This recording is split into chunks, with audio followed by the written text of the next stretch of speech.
Welcome back to a new Hints and Theories video, this time about episode number 7. Hey, my name is Julia and here we talk about hints and theories that will hopefully help you figure out who the mole is. And we have a lot to talk about this time. But before we dive into all the hints and theories that we, could see during the episode, we have to talk about two other things. And the first thing is something that is, a big thing right now. I think every single mole YouTuber probably mentioned it, so we of course have to talk about it as well. And it is about the first word Rick says to the candidates in every episode. And in the first episode, for example, his first word is welcome. And if we line up all of those words, then we get a sentence. So far, the sentence isn't complete, but we also got a fitting word in this episode. So now the sentence is: Welkom, je staat oog in oog met, which translates to welcome, you look eye to eye with. And then of course it would be the most logical explanation that the sentence continues with the mole, or even the mole and then a name. I personally it would be cool, but it would also be a huge spoiler if they skip the word the and just add mole and then the name of the candidate, which means that if I am correct, then the name would be in the last episode before the finale. But I mean, that would be a huge spoiler, and I can't imagine that they will do that. So they will probably give us the mole, and then in the finale, the name of the mole when the mole really is revealed.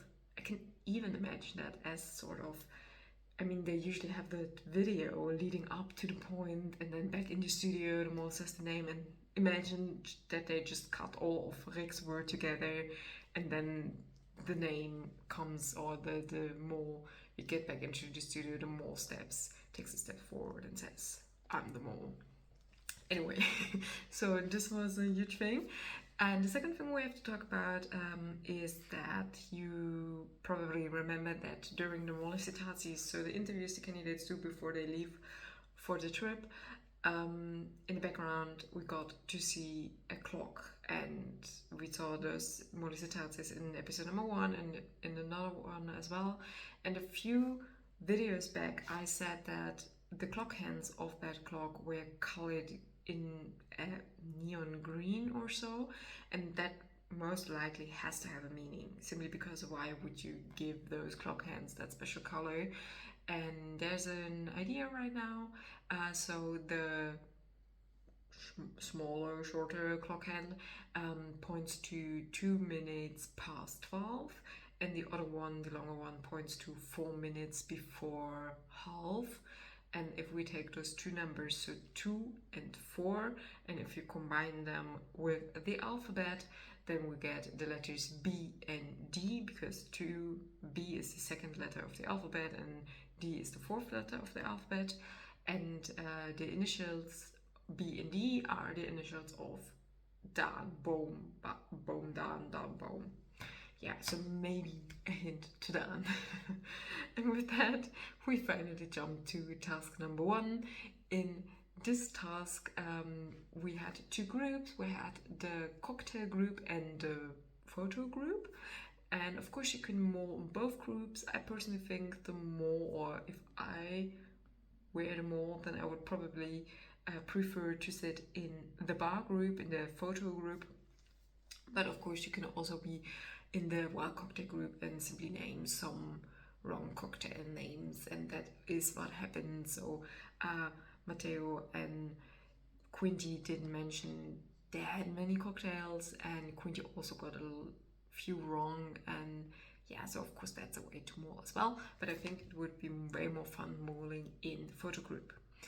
Also, I have to say that looking at the photos that were taken in the end, I think the Visum jury was pretty strict. Especially the one photo of the bar with the chairs, 2 chairs in front of the bar, that was really, really close to the original. Like, the chairs weren't standing perfectly, but it was super close. So I think they were maybe a little bit too strict here with the candidates, but who am I to judge? And there were a lot of interesting things happening as well. because in the beginning, when the candidates get their task and then they start doing that, they have all of those things standing together, and they need to sort it and put it into the right place. And there we see Dan putting one of the bags down on the ground, throwing things there, and that of course is an easy way to get rid of some things, or to, well, just create chaos, I would say.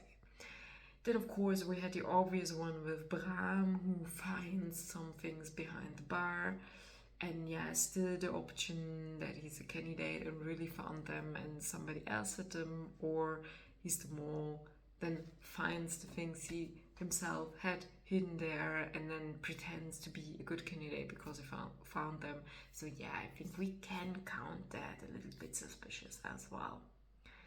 And then of course Matteo acted pretty good.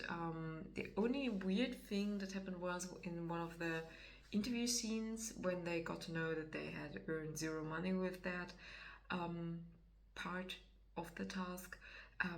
He repeats that in the interview scene, so he says zero money, €0, and it's maybe just a reaction to that because he was a little bit, well, frustrated, but he does laugh then in this moment, and I mean, he doesn't really seem sad about it, which is probably a way to cope with it, but not really sad. So maybe the more being happy with zero money added to the pot. And then in task number 2, which was, I think, really cool, I really liked that Freddie Mercury task. We had 3 groups, and I mean, there were a lot of things going wrong. Oh my god. Of course, Bram and Quinty, as the people on the main position here, have failed several times with not recognizing the photos and connecting them to the correct song, especially the one with the spoon and the dirt on it, that they didn't get that this was supposed to be Another One Bites the Dust. I still can't comprehend that. And Matteo and Evelyn, who of course is out of the game, but I think nobody really suspected her anymore anyways. It's a fair point from Quinty that they took the photo of the radio with the, well, that prize thing standing in front of it. And then I have to say, I can understand that they said it seemed like we are the champions. But so this also wasn't a really good decision. I still have to add they only had 20 minutes and had to take a lot of photos. All for this was limited to 10 photos, which gets interesting when we talk about Dan. But still, you need to find all of those things. You need to come up with ideas. And in the end, I actually think that the photo groups, both of them, did pretty good jobs. But still, that this one went well wrong isn't that surprising.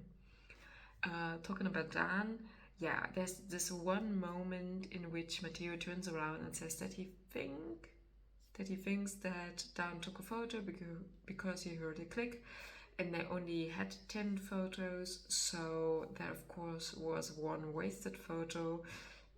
That's a classic way to maul here. Of course it's better if you do that without anybody else listening, but still, a hint to Dan as the mole. It's suspicious. And there's also something else somebody spotted, which is quite interesting, because if we have a look at all the photos Matteo I just realized I just said Matteo was jumping and naming cocktails, but that was Milan, so I'm sorry for that. Of course, Quinty and Milan were at the cocktail group in task number 1. I'm sorry. But back to task number 2, Matteo and Dan were in the group which was allowed to take photos, or only photos with people in them, and Dan is in every single one of those photos, and he also looks right into the camera in all of those photos. And that, of course, would fit to our, well, season theme with looking into the mole's eyes, because he looks right into the camera and we can look into his eyes. So if he's the mole, then that would be a pretty nice one, I think. Yeah, and let's also have a look at the last task, which is probably the most discussed one in this season so far, which is understandable, because what do you mean we can look right into the eyes of the mole? So first of all, of course, there was at least one, I think for somebody there were also two questions which were super hard to answer, which were more of a guess than something you could actually know. And with that, of course, the production also tried to, well, make sure that not everybody would answer all three questions correctly. And then, of course, it turned out that only one person had all of them correctly, which is like the perfect situation for the production, because then every candidate appears one time to answer the questions and appears one time to look the person that just answered the question into the eyes. But of course you can't know that beforehand. So the question that a lot of people have is, what would they have done if there were two or more people answering all of the questions correctly? Because then it would have meant that the mole would have to appear several times. If that is what looking into the eyes actually means, because I mean that it would be so obvious if the mole comes there two or more times, and we're in episode 7, so we don't want to reveal more right now, so we have to come up with a solution. And there's a lot of discussions about what that solution could be. And someone also mentioned that Rick, for example, in Matteo's case, looks at Matteo the whole time when he's the one answering the questions and when he's also in the other position. So that fits with the task name, every pair of eyes counts, that there's even one more pair of eyes that looks at them all. But the question remains, what is it if there are more people answering correctly? And there's one theory that I want to share with you, and that theory is about the money that they could earn in that task. Because if you answer all of the 3 questions correctly, then you get €250 and a chance to look into the mole's eyes. Now, they have a €250 beard in this season of the mole, and as you know, I have my mole book here. And the interesting thing is that they added some things in the mole book this year, and that appears a bit as if it was added for children. Because the Mole is a family program, a lot of families are watching it, a lot of children as well, so it's not so surprising. But they added several pages of like little games, puzzles and things children could enjoy. And the last one they added is, well, a mandala, something you can, well, color in. And if we have a closer look to that one here, and maybe even if I turn it around, then you probably already see that this does appear a little bit as eyes. And the theory is that maybe the whole thing about looking into the mole's eyes isn't about standing, well, really next to the person and looking into that person's eyes directly, but more like getting the €250 billet and looking at the mole's eyes on that money billet. So, and then it would also fit that, of course, we here do not get a real colored photo of that money, and it's just something fun kids could enjoy, or maybe even adults and their own kids. But you know, maybe in the show, of course, you would get a colored one, and then you could at least see the eye color of the mole, and that would probably help you in the search of the mole without actually telling you who the mole actually is. And that makes it pretty interesting, and that would also be a solution if more than just one person would have answered the questions correctly. And that's a theory, but I think it was worth mentioning it, so let me know in the comments below what you think about it. I still think after watching this episode, and especially this last task, that Dan is super suspicious. Of course, the last task made it a little bit, well, more unsure.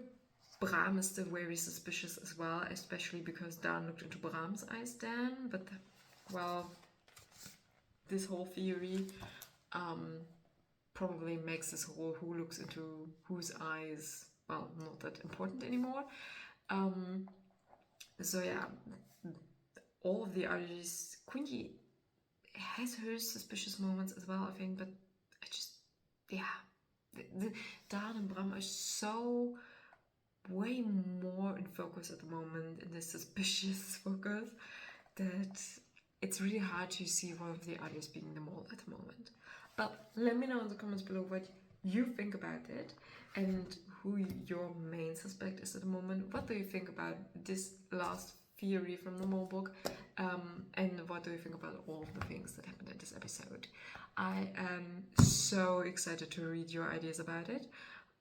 Yeah, I hope to see you back next week. Until then, bye!